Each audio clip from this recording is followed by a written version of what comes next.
Everyone thought the billionaire's life was perfect, that his family lived in a bubble of luxury and safety. But in a single moment, all that wealth and power couldn't save his daughter. When a quiet, determined black waitress noticed the first signs of danger, she didn't hesitate. She ran against the clock, carrying a child's life in her hands while the world around her remained oblivious. Would anyone in that gilded world even notice her courage? Or would this brave woman's act be the only thing standing between life and a tragedy that could shatter a family forever? The evening had settled over the city like a velvet curtain, soft lights glimmering in the high-rise windows of the billionaire's estate.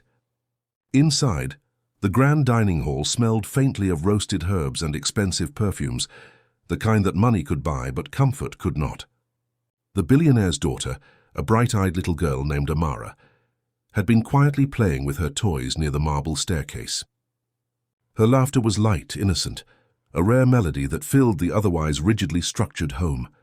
But that night something felt off, something only someone truly observant could notice. Jada, a young black waitress who had been serving the family for a little over a year, moved quietly behind the polished oak serving cart. Her eyes, sharp and unmissable, followed the girl as she noticed a faint discoloration in Amara's lips and the subtle trembling of her hands. Most would have shrugged it off as tiredness, the result of a long day. But Jada had grown up in neighborhoods where instinct was survival. Something deep in her chest tightened, a premonition she could not ignore.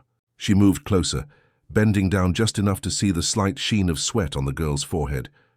"Amara, sweetheart, are you feeling okay?" Jada asked gently, her voice calm but layered with urgency.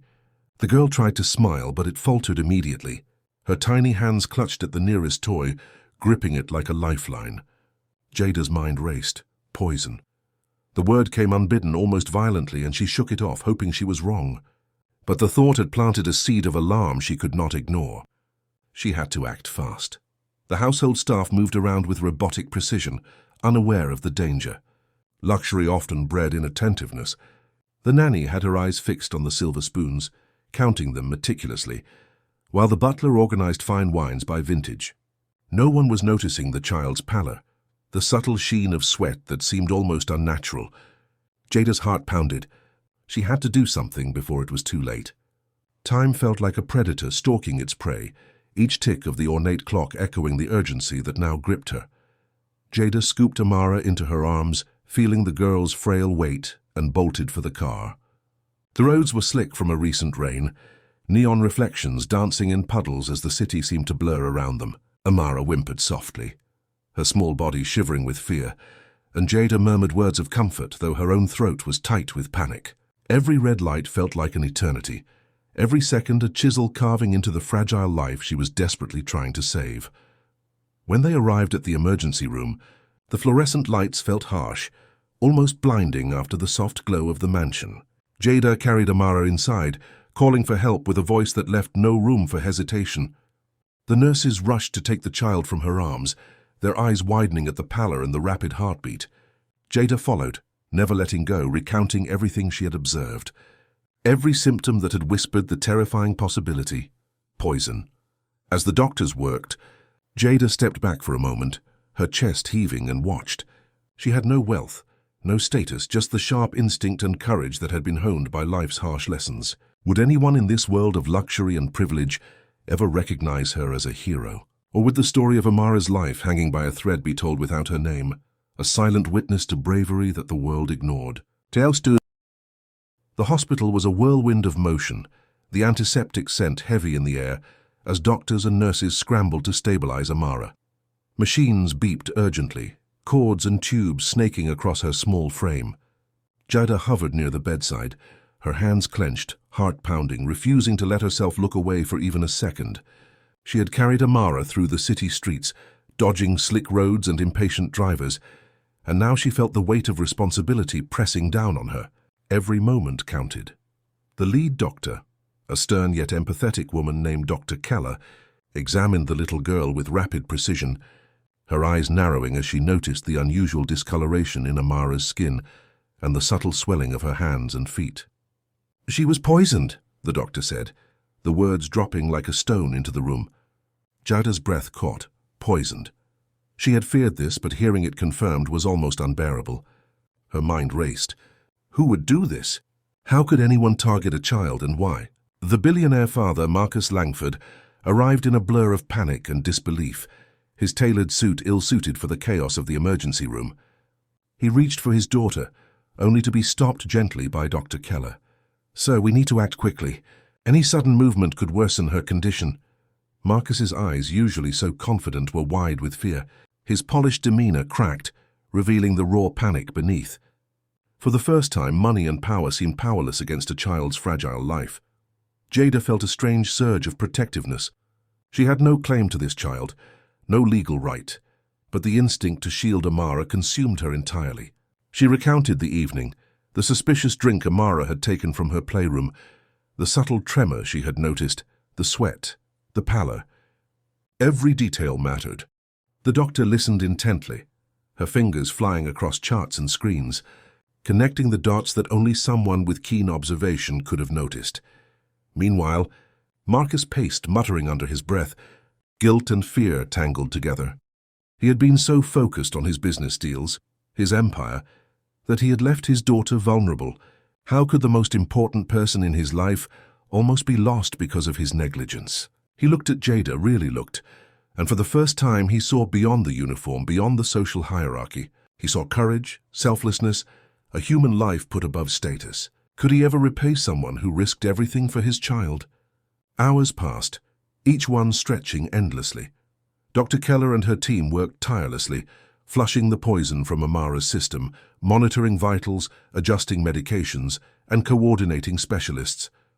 Jada stayed by the bedside, whispering calming words to the little girl who clung to her finger. She knew that in these moments, emotional strength mattered as much as medical expertise. Amara responded to her voice, her small hand gripping Jada's with a fragile yet desperate hold. "If someone you barely knew saved your child's life, would you trust them completely or question their motives?" Taze? The night in the hospital stretched on, oppressive and almost tangible, the harsh fluorescent lights bouncing off the white tiles and reflecting in the polished steel of medical equipment. Jada had refused to leave Amara's side, sitting on a small, uncomfortable chair that had long lost its support for comfort. Every beep of the monitor, every shift in the child's breathing, sent a fresh jolt of panic through her chest. She had carried Amara through the rain-slicked streets, through the blur of neon lights and the dangerous traffic of the city, and now she was caught in another storm, one of fear and uncertainty that she could neither outrun nor control.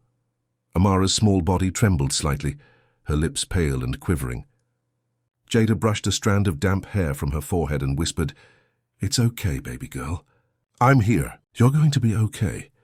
The little girl's eyes flickered open briefly, confusion clouding them and then shut again, a faint whimper escaping her lips. Jada's heart ached with the helplessness of watching someone so young, so innocent, suffer from something that was deliberate, malicious, and completely incomprehensible. How could anyone wish such harm on a child? The thought made her stomach churn, but it also steeled her resolve. She would not let Amara slip away. Dr. Keller returned from the toxicology lab with an air of urgency. Her steps were brisk, her brow furrowed with concern. "The substance we detected is highly unusual," she explained, holding the small vial of the toxin they had extracted for testing.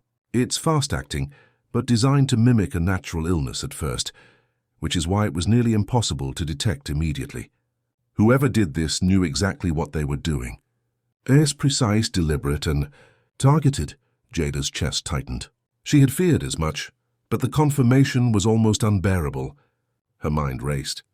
Who could do such a thing? Who had access to the household that could poison a child without anyone noticing? And most importantly, why target Amara specifically? Marcus Langford, Amara's father, had arrived moments before and now hovered at the edge of the room, his posture rigid, his eyes wide with fear. He was a man used to control, accustomed to commanding armies of employees, negotiating multi-million-dollar deals, and manipulating systems to his advantage. Yet here he was powerless, unable to save his daughter despite all his wealth. His hands trembled as he adjusted his cufflinks, as if that tiny act could somehow anchor him amidst the chaos. Who would do this to her?" he asked, voice hoarse, breaking the calm, professional tone he usually maintained. His vulnerability was raw, exposed, and it made Jada's chest tighten even further. The richest man in the city, brought low by something he could neither buy nor command, the life of his child. Jada met his gaze steadily. There was a storm of fear and anger inside her, but she also knew the importance of calm. "Sir, I saw the first signs." Her lips were pale, her hands shaking, and she was sweating even though she hadn't moved much. She paused, swallowing hard. "I knew it wasn't normal. I had to bring her here immediately." The words were simple, factual, but the gravity of the situation made every syllable weighty. Marcus studied her, really studied her, and for the first time he saw someone whose courage was raw, unpolished by status or wealth, and entirely selfless. She had risked her life in the rain against traffic and time itself to save his daughter. Could anyone else have acted as quickly, as decisively? He did not know. The hours blurred as the medical team worked tirelessly. Nurses monitored IVs, adjusted oxygen masks and recorded vitals, while Dr. Keller and her team administered antidotes and ran continuous tests to track Amara's response. Jada remained by the bedside, leaning over the child, whispering comfort and gentle encouragements. "Stay with me, Amara, you're safe now. I won't let anything happen to you." Her voice was calm, but her heart raced with every shallow breath the little girl took. She knew that even a single misstep, a moment's delay, could undo all their efforts. Every second was a battle between life and death. Marcus finally found his voice again, though it was shaky. I can't believe this happened." "To her," he muttered, pacing in short bursts near the edge of the room. "I've spent my whole life trying to protect her, to give her everything, and yet—" His voice trailed off, caught in the impossibility of reconciling wealth with vulnerability. He had always thought money could shield his family from danger, that control and influence were enough to prevent disaster. But the stark truth was impossible to ignore. His fortune was meaningless against something as insidious and cruel as a targeted poisoning. Jada's mind wandered briefly to her own past, to the harsh streets and neighborhoods where she had learned to survive by trusting instincts and acting decisively. She remembered the countless times she had faced danger with no one to turn to, no safety net to fall back on. And now here she was, in a sterile, ultra-modern hospital, facing a new kind of challenge, safeguarding a life that had nothing to do with her by blood, yet everything to do with her moral compass. Courage, she realized, had nothing to do with wealth or status. It came from the refusal to look away when someone's life depended on you. Amara stirred weakly, her small voice breaking the tense silence. "It hurts," she whispered, barely audible, her eyes wide with fear and confusion. Jada leaned closer, her face near the child's, brushing back damp strands of hair. "I know, sweetheart. I know it hurts, but you're going to be okay. You're strong and we're going to get through this together." The little girl's eyes, glossy with fear, sought hers, and in that fragile connection, Jada felt a powerful sense of purpose. Trust had been given in the quietest, most vulnerable way, and she vowed to honor it no matter the cost.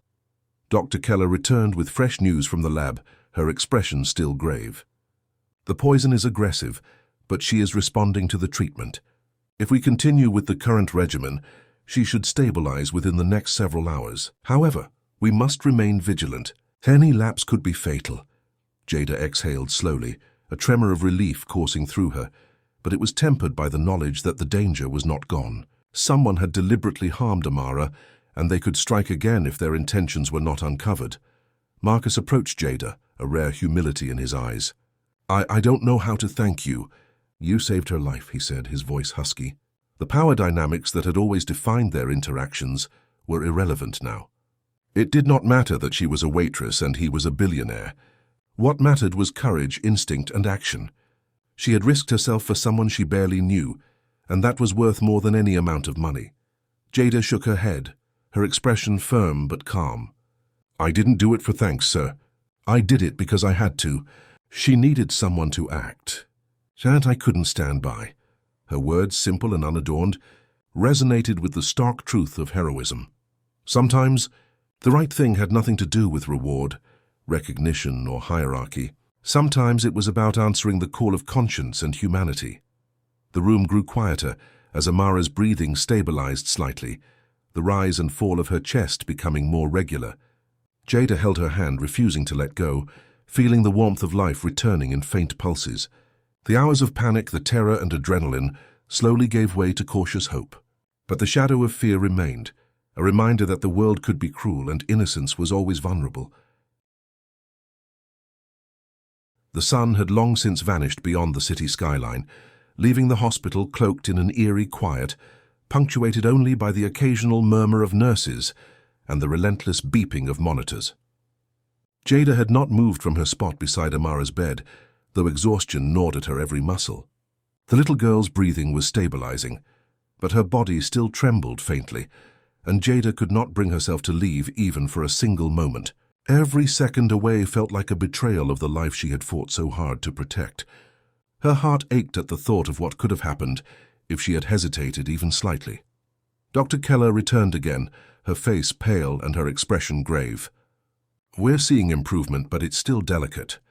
Her body is fighting off the poison, but there's no room for error. Any sudden stress or unexpected event could push her over the edge."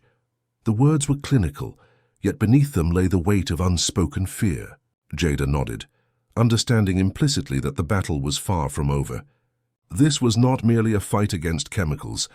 It was a fight against time, against human malice, and against the cruel unpredictability of life.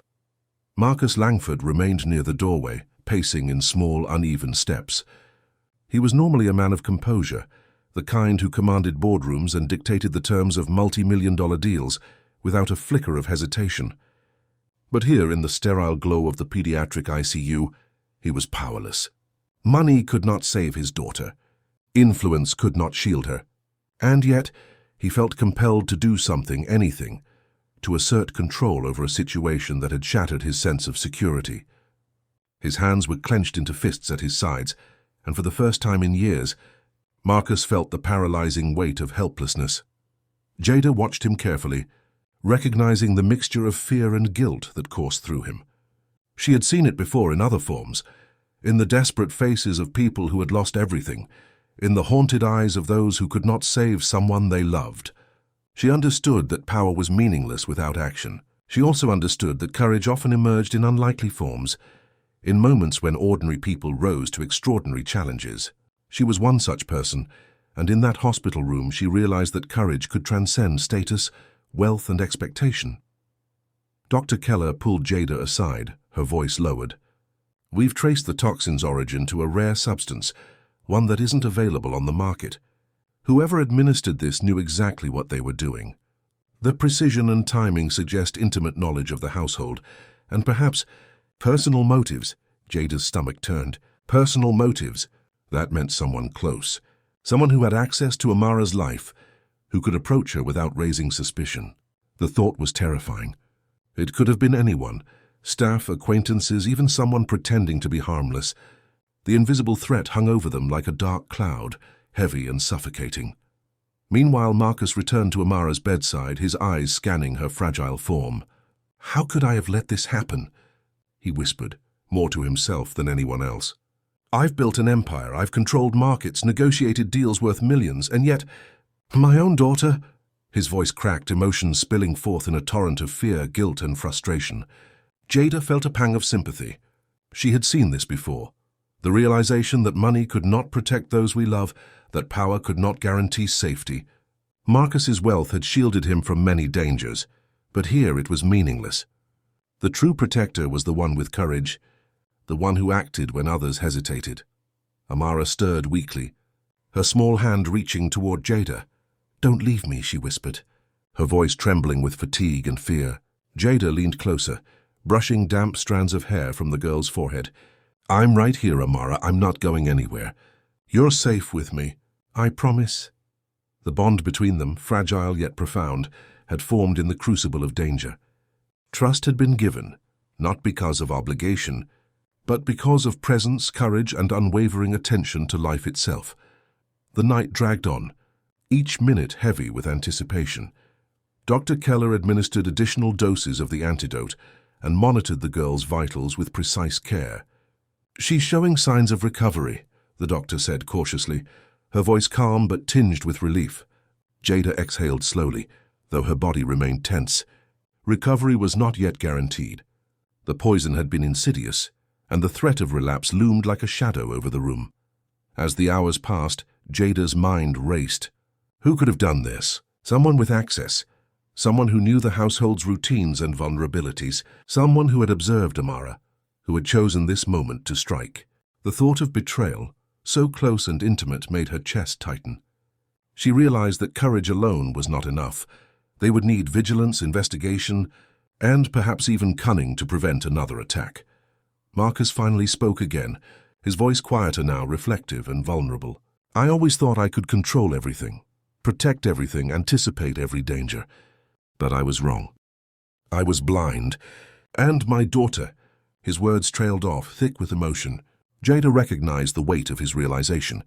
True protection, she knew, came not from wealth, but from vigilance, care, and the willingness to act without hesitation. She had been tested in a way that few ever were, and she had acted. That action had saved a life. Amara's breathing grew steadier, the faint pink returning to her cheeks, though exhaustion still marked her face. Jada held her hand, willing the child to fight, to breathe, to hold on. You're strong, Amara. You're going to get through this. We're not giving up. Her voice, though soft, carried a weight of conviction. The little girl's eyes fluttered open, and in that brief moment a small, almost imperceptible smile touched her lips. Relief surged through Jada, but it was tempered by the knowledge that the threat was far from over. Dr. Keller paused beside them, her tone serious. We've stabilized her for now, but we need to determine who did this. The poison, the timing, the access, it all points to someone inside or close to the family. We need to investigate immediately to prevent further harm. Jada nodded. The battle was not over. It had simply moved from saving Amara's life to unmasking a dangerous threat. The stakes had escalated, and courage would now need to be matched by strategy and sharp observation. Marcus turned to Jada, his eyes filled with gratitude and newfound respect. I don't know what to say. He paused, searching for the right words. You saved her life. I can never repay you. Jada shook her head, a small tired smile on her face. You don't need to, sir. I did what I had to do. That's enough. Her words, simple and sincere, carried a weight that Marcus could feel deep in his chest. True heroism, he realized, was often quiet, unassuming, and unacknowledged. Yet it could change everything. The night slowly began to yield to the first hints of dawn, pale light creeping into the hospital windows. Amara slept, her body still weak but steady, a fragile promise of life continuing. Jada remained by her side, alert, protective, unwavering. The night had tested her courage, her instincts, and her resolve, and she had emerged as the guardian of a life that mattered more than any riches, power, or influence. The hospital was quieter now, almost eerily so. The relentless hum of machines and occasional footsteps of nurses were the only reminders that life and death existed in fragile balance here. Jada sat close to Amara, exhausted but unwilling to move, unwilling to let her guard down for even a moment. Every shallow breath from the child felt like a victory. Every slight rise in her chest, a reminder that courage, instinct, and swift action had preserved a life that was nearly lost. Yet beneath the fragile relief was the gnawing reality that the threat remained. Whoever had poisoned Amara could strike again, and the risk now loomed larger than ever. Dr. Keller returned, her expression a mixture of relief and urgency. She's stable for now, but this is only temporary, she said, her voice low and serious. We've confirmed the toxin's origin is extremely rare, and the way it was administered shows an intimate knowledge of the family's routines. Whoever did this planned it carefully and knew exactly when to strike. We need to find them before they attempt anything else. Jada nodded, the weight of responsibility settling heavier on her shoulders. Stabilizing Amara had been one battle, but discovering the perpetrator was a war. Marcus Langford remained near the doorway, pacing in a nervous rhythm. The father who had commanded boardrooms with ease now struggled with helplessness and fear. Every ounce of control he had meticulously cultivated over decades of business dealings meant nothing against an unseen, calculated threat to his child. I don't understand how someone could get this close to us, he murmured, voice heavy with disbelief and guilt. I've surrounded her with security, with the best staff money can buy. And yet she almost died. Who could betray us like this? His eyes searched the room, lingering briefly on Jada, then sweeping over the nurses and staff, as if trying to determine who could possibly harbor such intent. Jada's mind worked frantically, piecing together the fragments of the evening she had observed. Every interaction, every subtle movement of the staff, every seemingly innocent act of the household suddenly took on ominous significance. The nanny who had fussed over silverware, the gardener who had entered the playroom unannounced, even the delivery staff with their impeccable timing, all were under consideration. Her instincts screamed at her that the person responsible was closer than anyone imagined, someone with knowledge of the household's habits and vulnerabilities. Hours passed in tense vigilance. Jada refused to leave Amara's side, brushing hair from the child's forehead and whispering comfort. "You're safe now, Amara," she murmured, her voice firm yet gentle. "You're going to be okay. We're going to find whoever did this, and they won't get away." The little girl's eyes fluttered open briefly, and Jada felt her small hand grip hers weakly. That fragile connection strengthened her resolve. Courage, she realized, was not merely about action. It was about presence, about refusing to abandon someone when the stakes were highest. Dr. Keller convened a meeting with Marcus, Jada, and the senior hospital security team. "We need to think logically," she began, spreading charts and lab reports on a nearby table. "The toxin is rare, difficult to acquire, and not commercially available. That limits the pool of potential perpetrators. We also know it was administered in a controlled environment. Whoever did this had access and opportunity. Security footage will help, but we must focus on behavioral patterns. Any unusual requests, deviations from routine, or suspicious activity." Jada leaned in, studying the reports, her mind racing. Every detail mattered now. Marcus's face was pale, lines of worry etched deeply into his features. "I've trusted people with my life, with my fortune," he said, voice breaking slightly. "And yet someone betrayed us, someone I never suspected." His eyes flicked toward Jada again, and for the first time he saw her not just as a member of the staff, but as a guardian, a protector who had risked everything. The thought made him reconsider the meaning of value, of loyalty, and of true courage. Meanwhile, Jada began to mentally retrace every moment leading up to the poisoning. The subtle smudge on a countertop, the slightly misplaced toy, the moment when Amara had hesitated before drinking her juice. All these seemingly trivial observations now formed a pattern. Someone had been meticulous, deliberate, careful to avoid suspicion. The realization sent a chill down her spine. The perpetrator was not reckless. They were patient, calculating, and dangerous. Hours of investigation yielded few clues. The staff interviews revealed nothing out of the ordinary. Security footage showed only mundane activity, people moving about the house, deliveries arriving, the nanny performing her duties. And yet Jada could not shake the feeling that the answer lay in a small detail, something no one else would notice, something only an observant, determined person could detect. Her mind churned late into the night, every detail analyzed, every action questioned. As dawn began to creep into the hospital room, casting pale light across the monitors and the fragile form of Amara, Jada's thoughts turned inward. Courage alone had saved the child, but now intelligence, vigilance, and perseverance were required. She could not afford to rest until the threat was identified and neutralized. Her resolve hardened. Whoever had poisoned Amara would not get a second chance. Marcus watched silently, awe and gratitude mingling with lingering fear. "I've always believed that money solves problems, that power creates security," he admitted quietly. "But I was wrong. Courage and vigilance, so that saved my daughter." He glanced at Jada, realizing that her quick thinking and unyielding bravery had created the fragile thread upon which Amara's life now rested. His respect for her deepened, but so did his sense of urgency. The world could be cruel, and innocence was always at risk, even within the walls of wealth and privilege. The hospital staff worked in synchronized precision, yet the emotional tension remained palpable. Jada observed the doctors and nurses as they adjusted IV lines, monitored vitals, and prepared for the next phase of treatment. Every movement was deliberate, every decision critical. The poison had been cunning, its effects insidious, and there was no room for error. Jada knew that vigilance must continue, even as Amara's condition stabilized, that courage now required careful observation. The morning sun slanted through the tall hospital windows, casting long, pale lines across the floor and illuminating Amara's small form in a gentle glow. Her breathing was steady, the faint color returning to her cheeks, though she remained fragile. Jada had not left her side, refusing to rest despite the exhaustion that weighed down every muscle. Every heartbeat of the child was a reminder of the stakes and the cost of vigilance.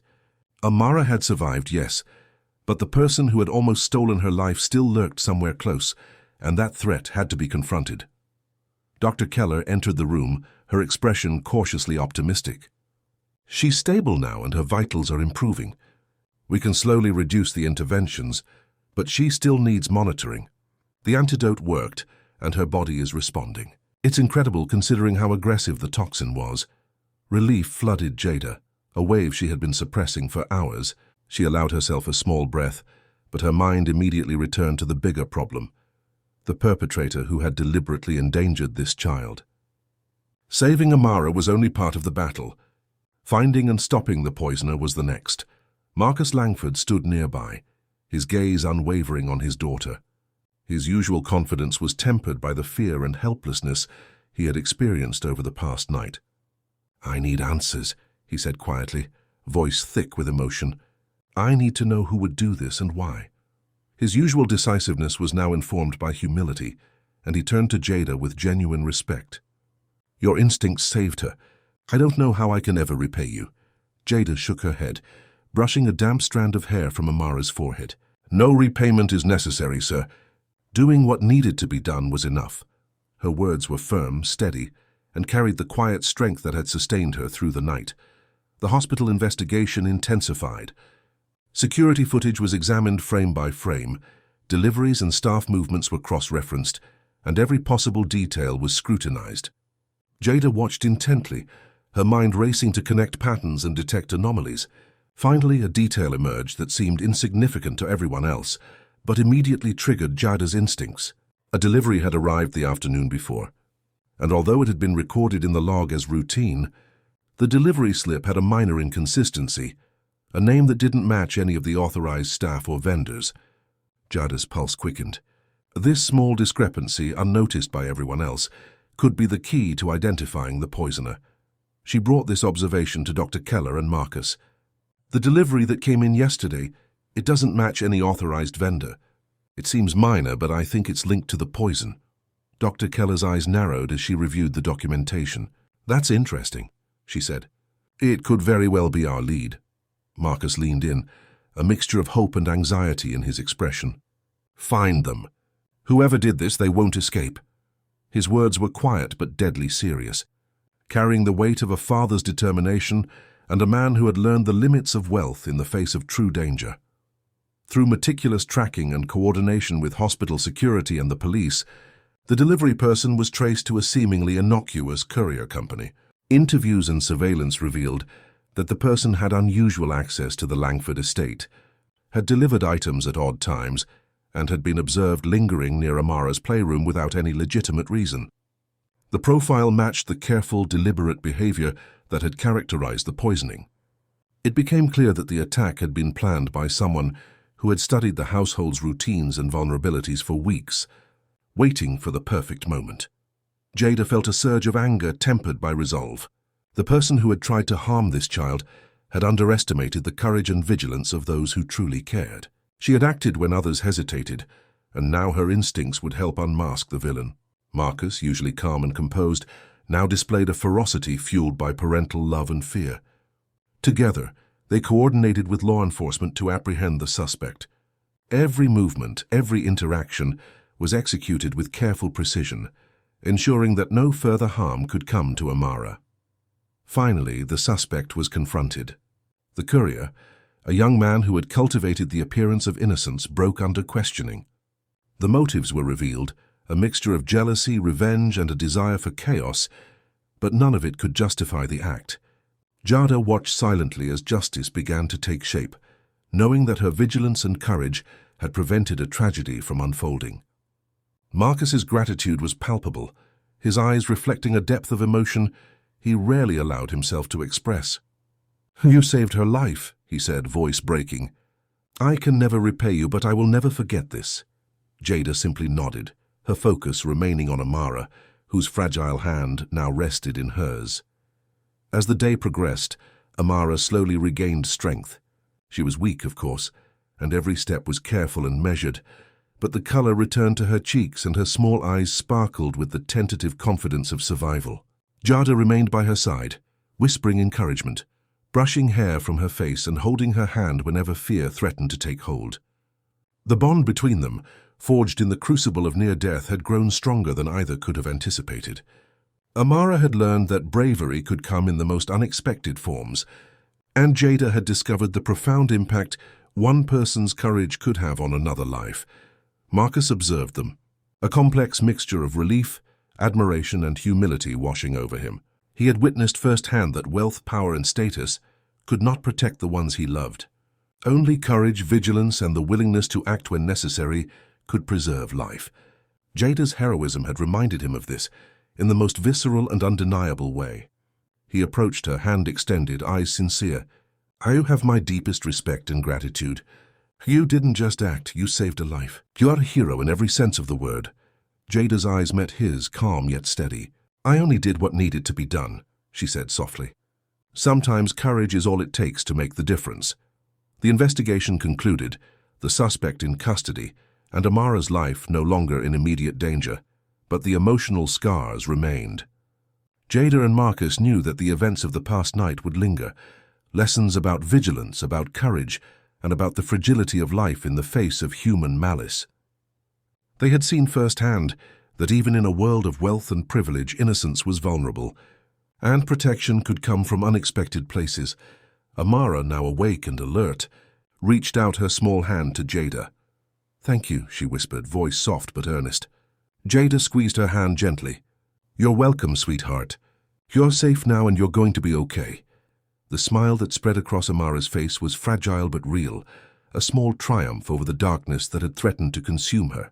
In that moment, Jada felt the culmination of her efforts, her courage, and her vigilance crystallize into a profound sense of fulfillment. She had saved a life, forged a bond, and witnessed the true power of human resilience. As evening fell and the hospital corridors quieted once again, Marcus approached Jada, his expression solemn but grateful. "I have always believed in wealth, in control, in influence," he admitted. "But last night taught me something different. It's courage, vigilance, and humanity that can save lives when everything else fails. You embodied that, and I will never forget it." Jada's lips curved into a small, tired smile. "I only acted because it had to be done. Anyone would have if they could." Yet she knew deep down that the rare combination of courage, instinct, and timing had made all the difference. In the days that followed, Amara recovered fully. The hospital discharged her, and she returned home to the estate, a fragile but resilient child who had survived an ordeal few could imagine. Jada's bravery remained a quiet heroism, recognized privately by Marcus and his family, but unheralded in the broader world. Yet it was enough. Enough to save a life. Enough to remind them all that true courage could emerge in the most unexpected places, in the most ordinary people, and that one person's determination could change everything. If you witnessed someone risking everything to save a life, would you trust them completely, or would you question their motives first? Set?